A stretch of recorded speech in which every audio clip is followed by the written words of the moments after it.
The nearest Brent futures reached the level of $41 per barrel in the morning trade, but pulled back later. The situation in the energy market has deteriorated, thus putting more pressure on the ruble. Market participants were disappointed with the details of the OPEC Plus deal, as it turned out the voluntary production cuts of 1.2 million barrels implemented by Saudi Arabia, Kuwait and the United Arab Emirates will not be extended in July. Market sentiment was also affected by the news that Libya may resume its oil production very soon. In the mid-session, both benchmarks slipped to the red.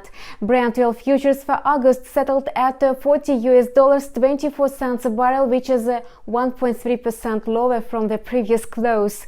Likewise, the nearest futures for WTI crude edged lower to $37.40, having lost more than 2% compared to yesterday's close. Traders are closely watching the oil production in the United States as its increasing volumes make it difficult to restore the balance in the market.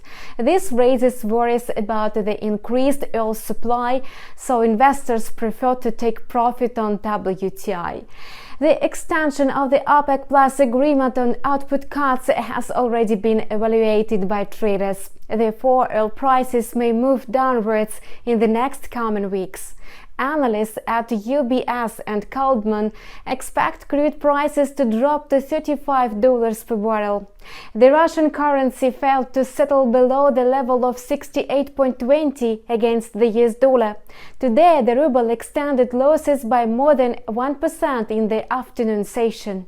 The dollar-ruble pair approached the mark of 69. So far, the oil dynamics and increased risk appetite remain the key factor for the ruble. As long as Brent holds above $40 per barrel, the Russian currency will most likely stay at comfortable levels reached since early March.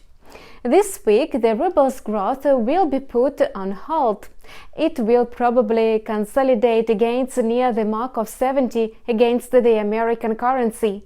In the short term, the ruble is expected to fluctuate within the range of 68 and 71. As for the internal factors, today the details about the upcoming auction on federal loan bonds will become known. However, the auction placement on Wednesday may not provide any significant support for the ruble amid a drop in demand for the Russian debt securities. That's all for now. We wish you profitable deals. See you on our channel with a new video in a couple of hours.